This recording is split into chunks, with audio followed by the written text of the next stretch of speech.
all things, and I will be his God, and he will be my son. That's Revelation 21, verses 1 through 7. And our final reading comes to us today is a psalm of strength, a psalm of peace, and Psalm 46. These words are written. God is our refuge and our strength, and ever-present help in trouble. Therefore we will not fear, though the earth give way and the mountains fall into the heart of the sea, though its waters roar and foam and the mountains quake with their surging. Poem, Grandma. Oh, Jeremy.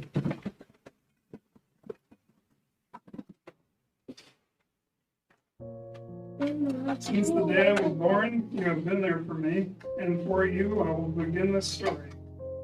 On my first day you watched me come out, and so I have heard as the doctors you did shout. You watched me grow and helped raise me too, through the good and the bad, that's why this is for you. I helped you a lot, hauling wood and in the garden, baking bread and pies, waiting for the fudge to harden. We always sat by the fire, having our long talks, out on the swing and even on long walks. We went fishing in our little river hole, caught lots of big fish, and even almost got hit by a hole. We built our little huts, cut off freshly chopped wood, until one day I had to move to Red.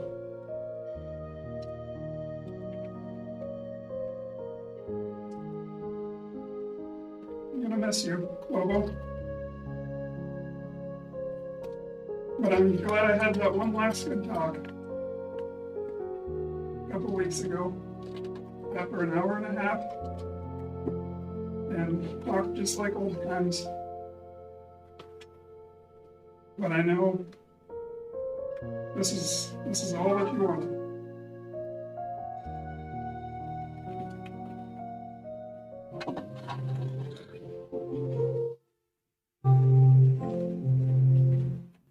Years I've been looking for a place to call home.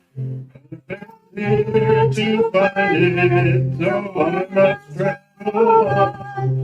I don't care for fine mansions on earth's sinking sand, or build me a cabin in the corner of glory land.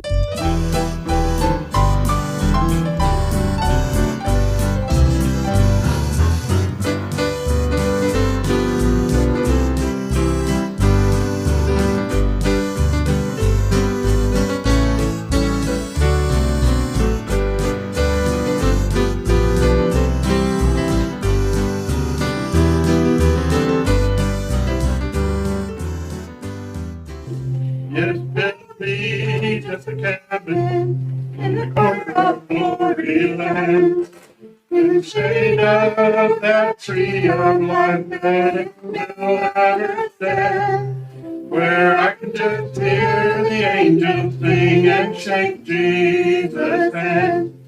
Just build me a cabin in the corner of glory land. Just build me a cabin in the corner of glory land. 1831 in Center Point, Indiana. To Leroy Isaac and Laura Bernice Klingerman Wheeler. She attended schools in Stoughton, Asheboro, and Bowling Green, Indiana. She graduated from Bowling Green High School, where she was valedictorian of her senior class, and she'd remind you of that. She was at the top.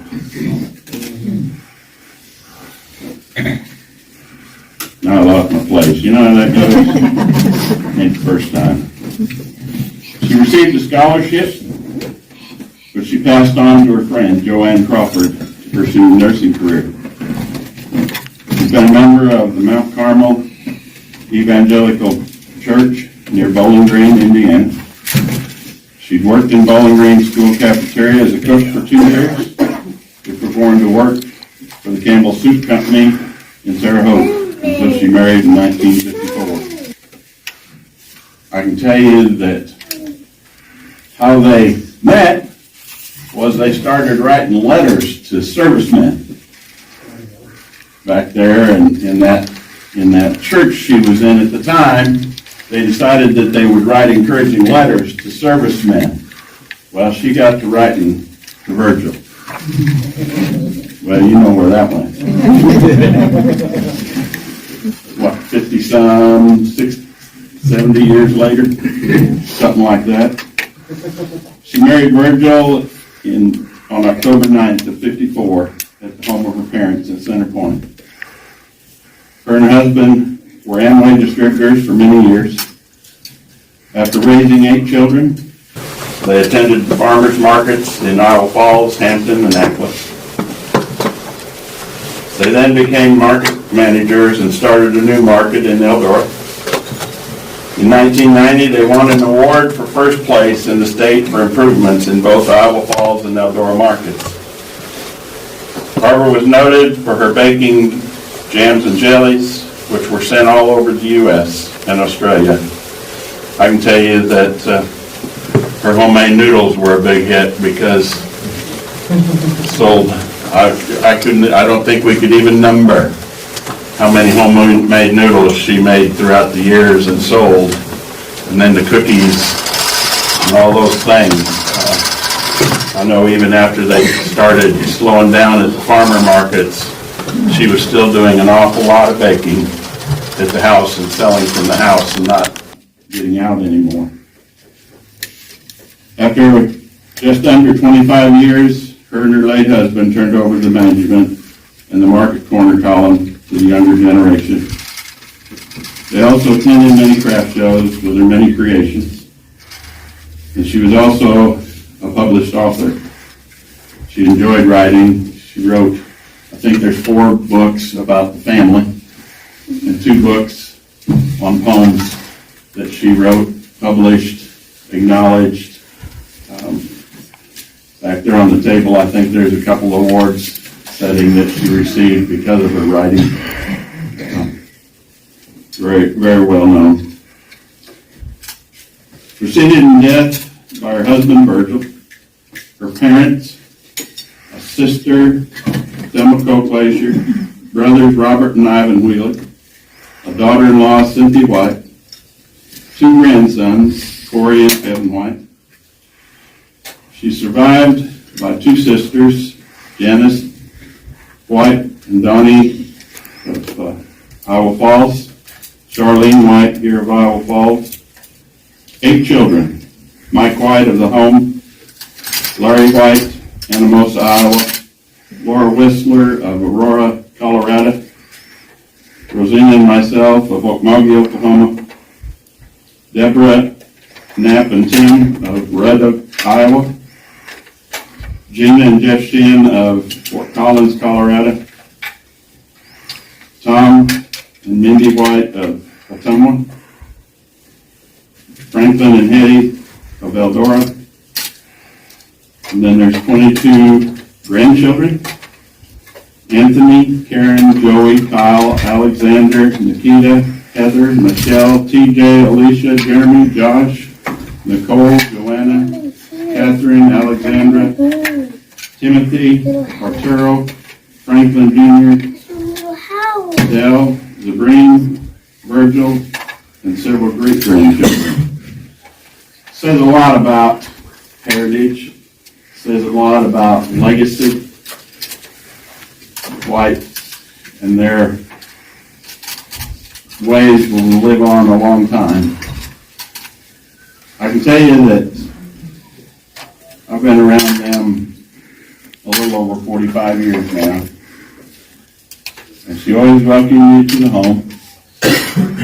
We never went without getting a meal. And all of it homemade. Enjoyed parties. Once they moved to out to Eldora in the country, quite a few walks down to the river, and a lot of time spent outdoors. Christmas time is one of my memories that I remember the most, because we had gotten married, and on Christmas morning we always went to their house for Christmas, Well, we moved to Oklahoma, so we came back and we'd stay at their house. And I can still remember this like it was yesterday. I woke up about 5:30 in the morning.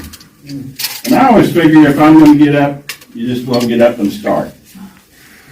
So I went downstairs,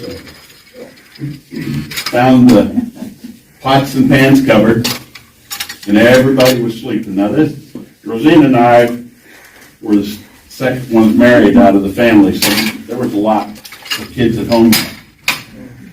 And so I found the pots and pans, and I proceeded from the room we were staying in all the way through the house to bang pots and pans. Dad wasn't so happy about it. Mom just laughed about it. So, and from then on, when we stayed, you could be guaranteed Tim was going to get you up on Christmas morning with a few pots and pans. Yeah. Yeah. Those of you who know me know that I tend to have a good time about anywhere I go. So I was thinking the other day, we're talking about coming up here to visit. And we just hadn't, between our health and other things going on, we hadn't got here. And then they called Saturday, I believe. We got a text. So Saturday night, my wife called, and I could hear the conversation, most of it on the phone. And she was still that, we're going to get this done. Though she was struggling.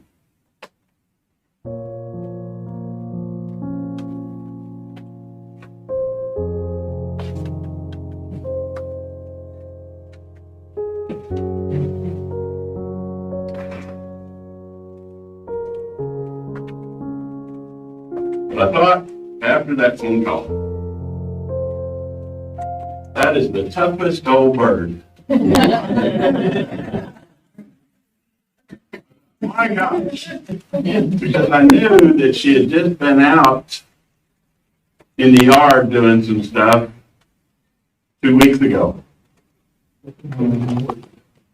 And she cooked Christmas dinner, she cooked New Year's dinner, all those things she still was doing.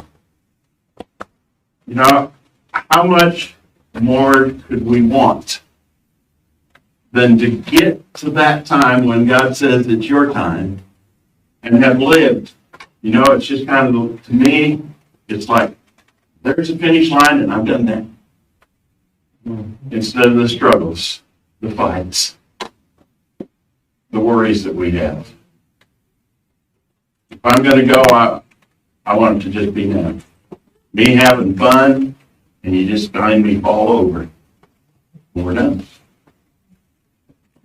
She lived life to its fullest. She always lived with hope, that I know of anyway. She always had good things to say when tough times came. Right?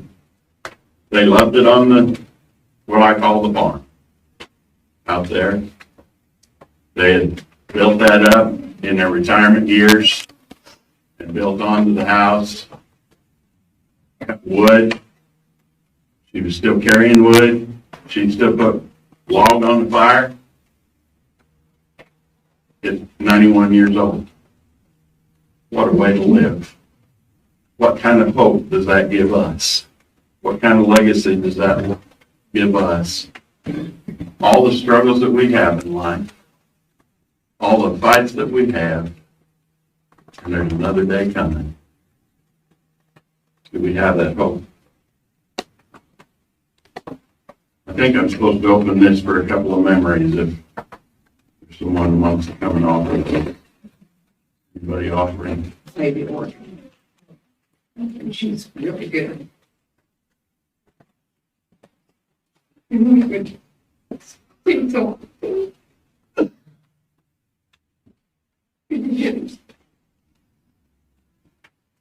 And she just loved it. She loved hearing us sing. And she also was really good playing the harmonica. And Jenny and her would just have a ball playing that at the family reunion. And they're very mad, but I will always cheer.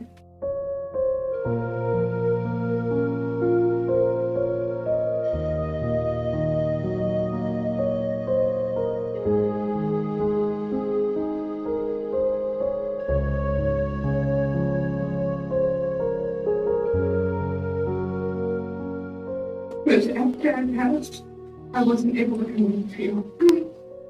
And so I decided, well, the best time to come visit Mom would be after. And she was all alone. And so I spent a week with her.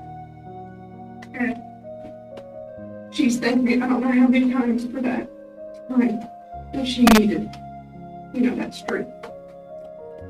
I'll always carry that. I don't miss her. First of all, I want to thank everybody for coming. I don't know if you can hear me. I can't talk very well, but my favorite memory was when she got the call to go to Reno, Nevada, and have some kind of an award ceremony for her writing. And so her and I went on a plane, her first plane ride out to Reno, Nevada, just her and I. And just, being at the hotel and taking her down to the little dinner thing that they had and the presentation, and she got to walk up there. I guess, to me, that just showed, I don't know, just, it was something for her to be proud of, and I was not to be a part of it. And she always raved about it every time I saw her. Because remember that time we went to Reno and, you helped me to go through all that. I'm like, yes, Mom. So it wasn't that big a deal then, but now you look back on it and it's like, I do remember. It was fun. And then the other one was, whenever there was a tornado, we had a yucky basement. We had to go down in the basement. We were all little, and to make it fun, she always had to make it fun. And so she taught us the song of the books of the New Testament. And word for word, I still remember that today. And I know how to find the books in the Bible because of that. And so she always made it fun for us to not listen to the sound going on upstairs. Now I go upstairs and look at it also, watch the storm. But yeah. While I'm here, I'm going to try to read this poem that she wrote, that she wanted to leave with everybody. It's called Close By. My God calls me first, or if God calls me first, and I have to go, I'll not forget you, and you all need to know. I shall never be very far away. You shall see me in so many ways. Like the ray of sun through the window on the floor, which is my favorite thing, is to see the sun come in and shine on the floor, and she always would say that too. A soft breeze caressing your face as I go, a wrinkle in my pillow where I lay my head, I shall always close by, just like I said. It could be a flit of a butterfly to show you I'm free, or the scent of the lilacs, your favorite flower. No. In the air could be me, maybe a snowflake dancing to the ground, or a sly little chuckle when no one is around. And I did notice a little bit of snow coming down today, and I thought of that. I may be a raindrop sliding down a window pane. You feel the hand on your shoulder, I'm close by again. Like moonbeams bring light to the shadow, or life to the shadowy night, or a blank sheet of paper, my pen poised to write. And she had her pen on the desk with her little puzzle book open where she left it.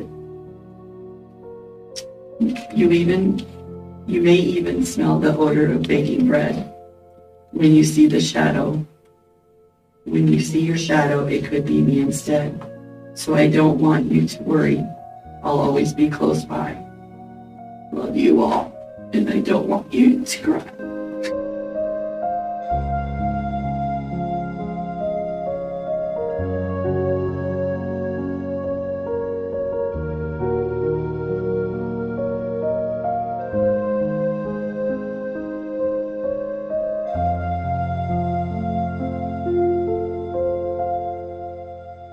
My memories, but I don't know how many know, but my fourth grade year, we actually came up and lived with my grandma a couple of times for, a couple months at a time. And we did a lot of stuff in those months. And one of my favorite, though, was every Christmas. That was always a special time. And one of my favorite, two memories is the Christmas lights always up year round in the shop and then in the big room. And still to this day, that's one of my favorite things about Christmas is the Christmas lights. And we actually, on our back porch, we have Christmas lights up and we leave them up all year round because that's my favorite thing about Christmas. And I think when I walked in to the house last night, I think that's where that comes from. Is the feeling of the love and family in that room all the time and the coziness that it always was. I think that's where my love of Christmas and Christmas lights has come. But that was always one of my favorite things. And then the second favorite was every Christmas, she would always make these gingerbread men and decorate them with everybody's names on them and put them on the Christmas tree.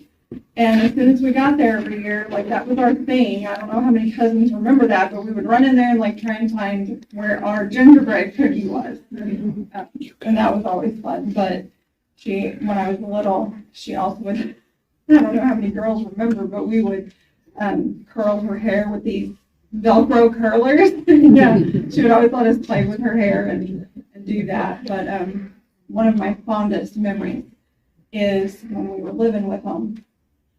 I got to do farmer's market with her a lot. And I would go and I would help her, and that was so fun. That was a lot of bonding, and she always made it so fun. And I would get to help her with the money and, get to walk with her and go to the other vendors and stuff. And, of course, baking with her when we were little. She always had these little twisty things for us to do and roll out. And, that was always a lot of fun. So there's a lot of good memories. Of course, her noodles, the famous noodles, me and my brother, my husband has now learned to make them. And we have those every Thanksgiving because that was the thing we looked for when we were here on Thanksgiving. And so we make those every year. And so we will always remember her when we make those. And then my middle name, I'm named after her. My middle name is Jean. And so I will always have that to cherish. So we're going to sing In the Garden, and that was one of their favorites.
The love she showed, the dedication she showed, the service. May we remember those things.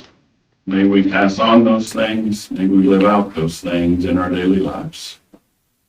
Father, we just ask for strength, for comfort, for peace, for encouragement to the family through this difficult time. We thank you for each one that's come to celebrate. We also thank you for the food that's prepared to nourish. May that fellowship be an encouraging time. We just thank you for the love and forgiveness that comes through your Son. And all these things we'd ask in Jesus' name. Amen.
that you have left me. I keep telling myself that it's true. I can get over anything you want, my love, but I can't get myself over you. Don't forget to remember me and the love that used to be. I still remember you. I love you. In my heart lies a memory to tell the stars apart. Don't forget to remember me, my love. On my wall lies a photograph of you, girl. Though I try to forget you somehow, you're the mirror of my soul. So take me out, my home. Let me try to go on living right now. Don't